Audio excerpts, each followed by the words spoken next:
En ce début d'année 2025, plusieurs dossiers économiques qu'on suit dans notre région de Charlevoix. On reçoit ce matin la directrice générale de la Chambre de commerce de Charlevoix, Mme Annie Simard. Bon matin, Mme Simard. Bonjour. Bonjour à tous les gens qui nous regardent aussi. Je commencerai, Mme Simard, en parlant d'une nouvelle que vous avez annoncée à l'automne dernier avec l'ouverture d'un bureau satellite, si je peux dire, à la Malbaie. Vous avez laissé entendre que vous souhaitiez être plus près de vos membres. Parlez-moi un peu plus. Bien, écoute, moi, j'entre en poste depuis avril, en fait, puis Joanne m'a accompagnée, la directrice générale qui était sortante, m'a accompagnée jusqu'en juillet. Donc, je suis seule à la barre avec mon collègue Dave aussi, qui est nouveau dans l'équipe de la Chambre. Donc, on est deux personnes nouvelles. Oui. Et quand on est rentré en poste, j'ai eu comme la chance et la malchance, là, je vais le dire comme ça. Il y avait un processus de planification stratégique qui était amorcé déjà par l'ancienne équipe avec le conseil d'administration pour 24-27, si je me trompe. Une période de 3 ans. Une période de 3 ans. Puis, pour toutes sortes de raisons qui incombent à peu près toutes les parties, là, on a dû repousser la sortie en fait, l'atterrissage de cette planification stratégique-là. Oui. Donc, ça l'a repoussé dans mon mandat à moi. Ça fait qu'on vient juste de l'adopter avec le conseil d'administration en novembre dernier. Et c'est une planif qui va être 2025 à 2029. Et de ça a découlé l'ouverture d'un bureau à la Malbaie? Bien, plein de trucs, en fait. Là. Tu sais, là, je veux dire, une planification stratégique, ça amène beaucoup de questionnements sur ce qui se faisait avant. Oui. Puis ça nous demande une capacité d'adaptation puis d'adhésion au changement. Là. Fait que je suis vraiment là-dedans, là, tu sais, là, à regarder quelles sont les activités qui sont prolifiques pour la Chambre, pour les membres aussi. Puis, parce qu'on s'entend que la Chambre de commerce, il faut quand même qu'on trouve du financement là, aussi à travers tout ça. Donc, j'essaye de revoir un petit peu le calendrier. Là, vous avez vu d'ailleurs que le gala Charlevoix reconnaît, on prend une pause pour cette année. Bien, parlons-en du gala Charlevoix reconnaît. Il y avait des rumeurs déjà qui circulaient dans la population, à savoir que le gala n'allait pas être reconduit cette année.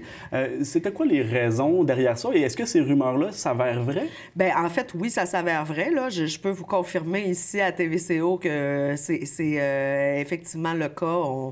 D'ailleurs, on l'annonce dans notre infolette là, qui apparaît aujourd'hui qu'on prend une pause pour cette année. Okay. Bien, en fait, c'est une question de gestion. OK? Je vous explique. C'est quand même un événement d'envergure qui était hors norme. Là.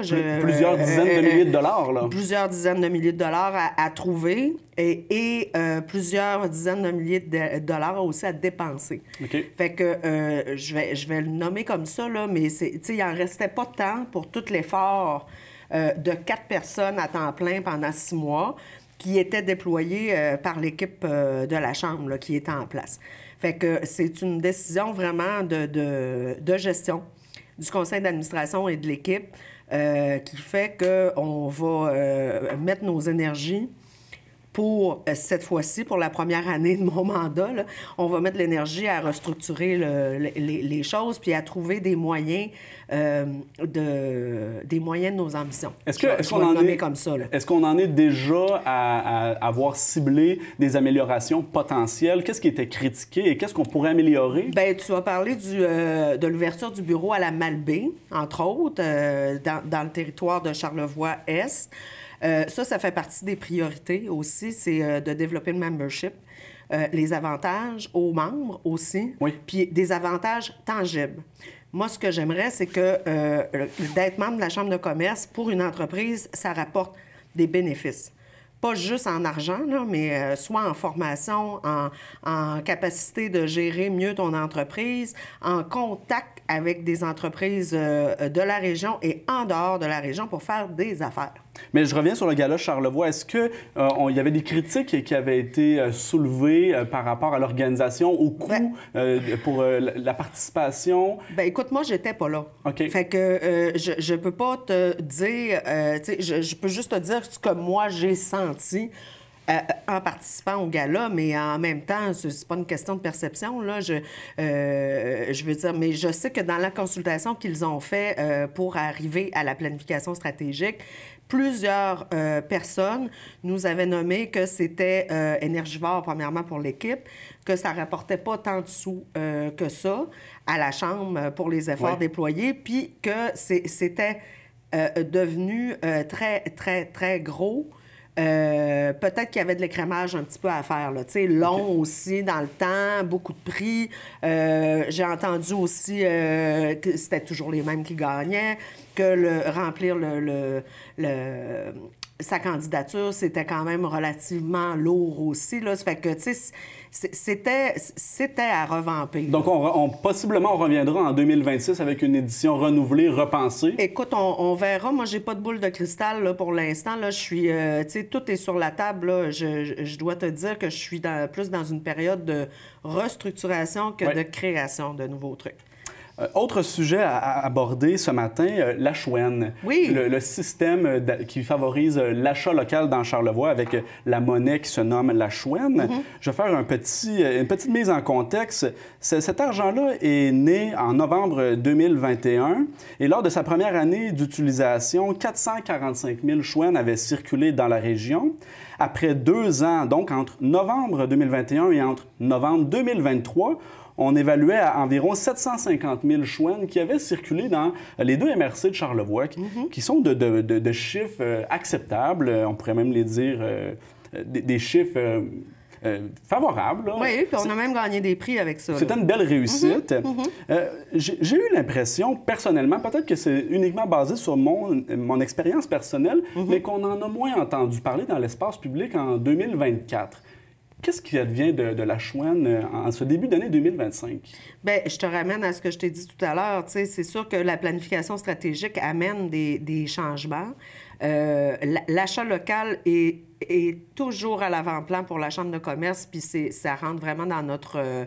une de nos orientations, en fait, à suivre pour les prochaines années. Est-ce que vous faites un suivi, justement, du nombre de commerçants qui adhèrent à la Chouenne, du nombre de commerçants qui se retirent? Est-ce qu'il y a une tendance à la hausse? On doit réimprimer de l'argent ou à l'inverse? Je te dirais qu'avec les 2 personnes nouvelles qu'on est dans la petite équipe, avec le départ d'Alexandre, entre autres, qui connaissait la Chouenne sur le bout de ses doigts, avec l'agente aussi qui faisait la promotion de la Chouenne un petit peu partout, qui était à temps plein employée de la Chambre. Avec le départ de tous ces gens-là, c'est clair que la Chouenne manque un petit peu d'amour. Je vais le nommer comme ça. Mais n'empêche qu'on a toujours une vingtaine de mille chouennes en transaction à tous les mois. Et on en a pas loin de 900 000 en circulation présentement. Fait que, qui ont été en circulation, je veux dire, depuis le début. Là, tu disais 750, là, on est peut-être rendu à pas loin de 900 000, là, ce que j'ai vu hier. Est-ce qu'on pense réimprimer des chouennes papier? Non, j'en ai. Des chouennes papier, si vous en voulez, on en a encore. Parce que c'est beaucoup plus le numérique qui fonctionne. Tu sais, c'est plus simple encore que du papier, là. Mais bien que ça soit pas compliqué ni l'un ni l'autre, là. Mais c'est ça, on est à se questionner, là. Tu sais, est-ce toujours de circonstances aussi? Parce que la Chouenne, tu sais, tu as parlé de 2021, on s'entend qu'on était en pleine relance économique à cause de la pandémie. Est-ce toujours d'actualité? C'est un très bon outil pour favoriser l'achat local, mais est-ce l'outil qui est encore de circonstance à ce moment-ci de la vie? On se pose des réflexions, Comme tout. Tout. Prise de position publique. En faisant des recherches sur votre site Web, on trouve un onglet qui se nomme « Prise de position publique ». La dernière remonte donc à mars 2024. La Chambre de commerce avait émis un communiqué sur le budget provincial du Québec qui avait été publié aux contribuables. Donc, on comprend donc que c'est avec la dernière direction qui était avant vous, cette prise de position publique-là. Cependant, on vous voit quand même dans des événements publics depuis les derniers mois. Oui. Est-ce que vous prenez toujours on position? a quand même 2 ou 3 communiqués d'envoyés depuis le début de mon mandat, si c'est pas 4. OK. On en a envoyé un, entre autres, avant les fêtes, puis sur le 25 là, la menace d'augmenter les taxes de 25 de notre futur président. Donald Trump aux États-Unis. Exactement. Fait que, tu sais, c'est plus peut-être qui n'ont pas été mis sur le site. Là, j'en suis désolée. Mais vous avez pris, d'ailleurs, on va en parler. Tout à fait. Puis ça fait partie aussi du cœur de la planification stratégique puis des orientations. Tu sais, la défense de nos entreprises, puis de leurs droits, de leurs privilèges, de leurs avantages, bien, ça fait partie vraiment du cœur de la Chambre aussi. Je terminerai en parlant de vos événements à venir à la Chambre des commerces de Charlevoix. Vous avez une conférence organisée à la fin janvier. Parlez-moi un peu plus. Bien, on a en fait une formation avec Service Québec et Direction PME, là, qui est un comité, en fait, des maisons d'enseignement, entre autres, là, pour une formation qui s'adresse aux entreprises sur la productivité. OK. C'est une demi-journée. Ça se passe à l'hôtel Baie-Saint-Paul, ici, à Baie-Saint-Paul. Fort probablement, je dis ça pour pas que les gens de l'Est pensent qu'on les laisse tomber. On ne les laisse pas tomber. Ne venez pas à la formation à Baie-Saint-Paul. Il y aura peut-être quelque chose dans l'Est. Il va y avoir quelque chose dans l'Est. Okay. Fait que, tu sais, prenez pas votre voiture pour vous déplacer ici. Là. On va y aller. On va y aller éventuellement. Puis cette formation-là, ce qui est intéressant, c'est que si tu as une entreprise, par exemple, bien, c'est vraiment, ça va te donner des trucs pour être plus productif dans ton entreprise, plus efficace. Et par la suite, quand tu as suivi la formation, si tu décides de te faire accompagner plus spécifiquement dans ton entreprise, puis je dis n'importe quoi, là, mais mettons que ça coûte 10 000 te faire accompagner pour voir dans ton entreprise comment optimiser les processus, oui. Bien, tu as une subvention de 75 OK. de Service Québec qui est allié à ça pour t'aider dans ton entreprise. Fait que 75 ça se voit jamais, je vous le dis, là. Ça veut dire que ça te coûte 2 500 en fait, pour un 10 000 d'accompagnement puis d'investissement qui peut te rapporter parce que tu vas être plus productif dans ton entreprise. Fait que c'est quelque chose de très concret. J'invite les entreprises, même celles qui pensent qu'ils n'en ont pas besoin, je pense qu'on a tout le temps besoin d'augmenter notre productivité puis d'avoir un regard externe aussi. Merci beaucoup, Annie, d'avoir fait le tour de ces différents dossiers chauds ce matin avec nous. Bien, ça me fait plaisir. Je vous souhaite une belle continuité. À bientôt!